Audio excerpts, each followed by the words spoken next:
Halo semuanya, di video review tentang Vantector 2X16 kemarin gue bilang bahwa gue dikirimin beberapa gear dari Vantec Indonesia. Jadi video ini semacam video lanjutannya ya, karena selain gue dikirimin si Vantector 2X16, gue juga dikirimin ini Vantec Octane HG23.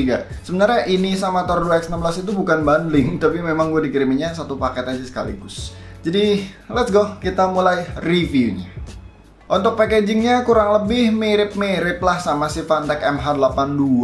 Standar aja, nggak ada unboxing experience yang gimana-gimana. Tapi memang gue nggak mengharapkan experience yang berlebihan karena harga headset ini terjangkau banget, yaitu di kisaran 300 ribuan aja. Linknya ada di deskripsi ya. Di dalam boxnya kita bakalan dapat satu buah headset, buku sakti, dan kartu garansi. Sekarang mari kita lihat si HG23 ini dari dekat. Untuk desainnya sendiri jujur aja gue nggak suka-suka amat secara overall ya. Entah kenapa ngelihatnya itu masih agak aneh aja. Mungkin karena gede banget desainnya dan cukup gemeris juga. Sama kayak HG11 yang dulu udah pernah gue review. Untuk bentukan drivernya begini, bulat, gede, dan flat dengan warna hitam doff. Terus ada aksen diamond cut gitu termasuk pada logo Vantecnya. Jadi konsepnya kayak black polish gitulah. Nah, di bagian lingkaran tengahnya ini ada lampu-lampuan RGB yang bisa dinyalamatin dengan mudah menggunakan satu buah tombol yang ada pada bagian inline controllernya. Sayangnya, lampu-lampuannya ini bukan cuma di body headsetnya aja, tapi ada juga di bagian ujung mikrofon yang menurut gue cukup mengganggu. Jadi kalau kalian pakai headset ini dalam ruangan yang cukup gelap, lampu pada ujung mikrofonnya ini silau banget cuy. Apalagi kalau posisi lagi open mic yang berarti posisi mikrofonnya dekat dengan muka kita. Begitupun dengan lampu-lampuan yang ada pada bodinya ini terasa silau banget kalau kita main di ruangan yang gelap. Bahkan kalau gua ngelirik ke kanan kiri, lampu pada bagian sampingnya ini terang banget di mata. Ya betul, sebenarnya lampu-lampuannya ini bisa dimatiin. Tapi kalau dimatiin terus ngapain ada RGB dong? Jadi ya gue sendiri prefer untuk lampu di bagian ujung mikrofonnya ini mending ditiadakan. Biar tetap bisa nyalain RGB tapi nggak ngerasa silau pas open mic dan main di tempat yang cukup gelap. Lagian ini lampu nggak ada fungsinya, jadi dia bukan menjadi indikator mute-unmute mikrofon gitu loh. Tapi by the way untungnya kualitas mikrofonnya ini udah termasuk bagus. Halo, tes 1, 2, 3. Suara yang kalian dengarkan sekarang adalah suara rekaman dari mikrofonnya si Vantec Octane HG23 ini. Suaranya secara overall bisa gue bilang udah termasuk bagus. Noise-nya masih wajar, terus peranan vokal juga masih oke. Karakter suara gue juga nggak berubah yang kayak gimana-gimana. Jadi secara overall ya ini udah cukup banget buat open mic. Lanjut untuk headbandnya, dia pakai modelan bando, jadi nggak ada manual high adjuster di sini. Praktis, tinggal pakai, kulitnya juga halus. Dan untuk di kepala gua masih aman, nggak sampai mentok dengan tangkai bagian luarnya yang dilapisi dengan plastik. Kemudian untuk earpadnya pakai bahan kulit yang halus juga dan busanya termasuk empuk. Bagusnya bukan earpadnya ini gede banget karena memang body drivernya gede banget dan dalam juga cuy. Terus untuk masalah adjuster, harusnya kalian udah bisa nilai sendiri lewat bentuknya karena kelihatan bahwa si HG23 ini nggak memiliki adjuster yang aneh-aneh. Dia cuma punya high adjuster doang, yang mana ini juga sebenarnya otomatis karena dia bentukannya bando. Nah, si high adjuster yang kayak gini yang otomatis nih, minusnya adalah ketika dikalungin kita nggak bisa ngeset manual ke ketinggian maksimal. Kalau dikendorin di ketinggian maksimal itu kan drivernya nih jadi jauh sama leher, tapi karena ini nggak bisa jadi ya nempel sama leher. Cuman ini masih tergolong aman karena ini nggak senyekek DBE Game 500. Game 500 itu parah nyekek banget pas dikalungin. Dan by the way karena ini harganya juga cuma 300 ribuan, dimana gue belum pernah nemuin gaming headset 300 ribuan yang punya swivel, punya flip in kayak gitu-gitu. Jadi it's okay, nggak masalah meskipun dikalunginnya seperti itu. Terus karena body driver ini dia nggak bisa ngapa-ngapain, diem kayak gini aja. Kalau kepala kalian cukup kecil, ini pasti bakalan miring posisinya, yang menyebabkan clamping atas sama bawahnya itu belang. Kalian bakal ngerasain di bawahnya itu keklem banget, tapi di atasnya agak ngelus. Tapi nggak separah itu sih, karena earpadnya ini cukup tebel, jadi bisa keobatin sama earpadnya lah.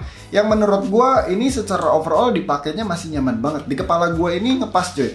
Jadi dia nggak terlalu miring-miring amat, tapi nggak sempurna lurus juga. Dan mengenai isolasinya juga ini oke banget sih, udah termasuk oke gitu. Meskipun bagian belakang telinga masih agak bocor sedikit, tapi no problem lah.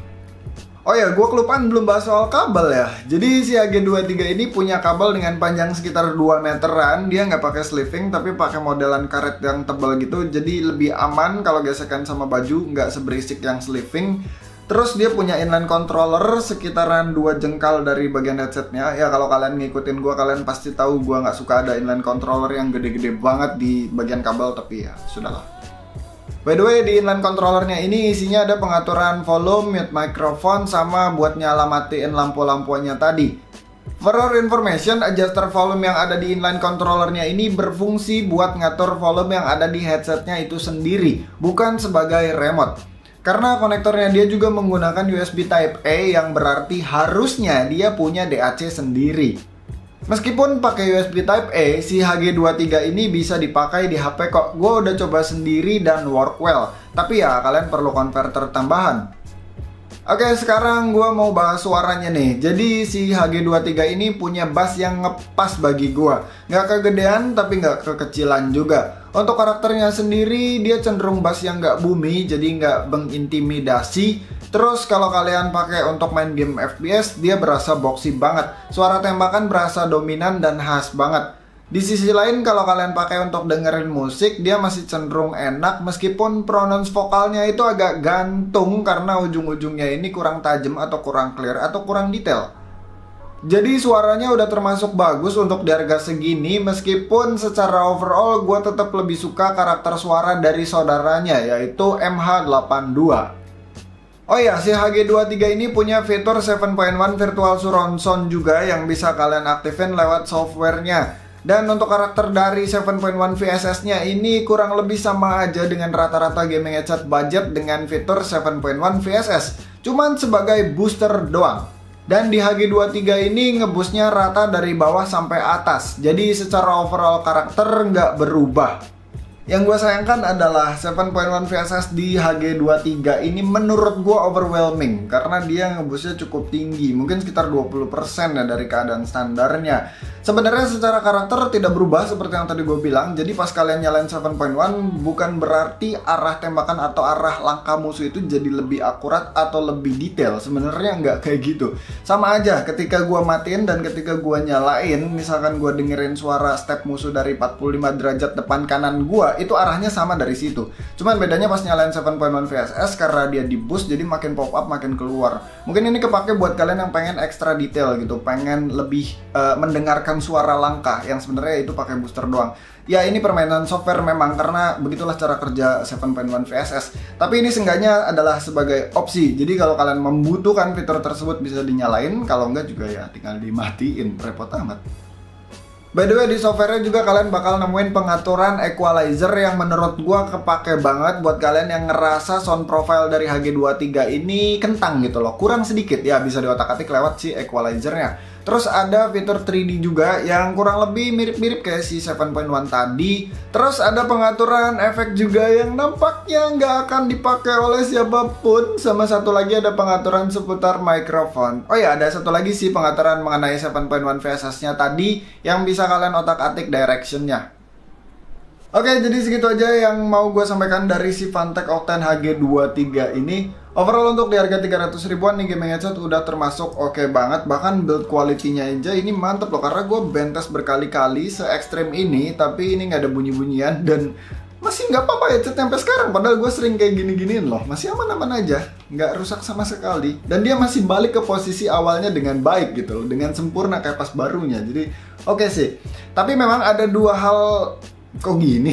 Ada dua hal yang cukup sepele gua rasa, tapi ini detail yang mungkin perlu dipertimbangkan untuk perbaikan ke depannya. Yang pertama masalah lampu di bagian mikrofon ini, udah gua bahas tadi ya secara lengkap. Sama satu lagi masalah RGB-nya. Ini RGB-nya kalau dinyalain terus-terusan dia kerasa cukup hangat. Meskipun di bagian dalam earpad-nya aman, jadi di bagian dalamnya sini nggak hangat sama sekali, normal aja. Tapi untuk di bagian luarnya ini berasa hangat cuy dari RGB-nya. Sebenarnya ini minor, tapi gua rasa ya ini kayaknya perlu dipertimbangkan untuk perbaikan kedepannya. Itu aja sih, sisanya sih oke sih lah. Jadi ya segitu aja reviewnya. Thank you udah nonton, sampai ketemu di video selanjutnya. Bye.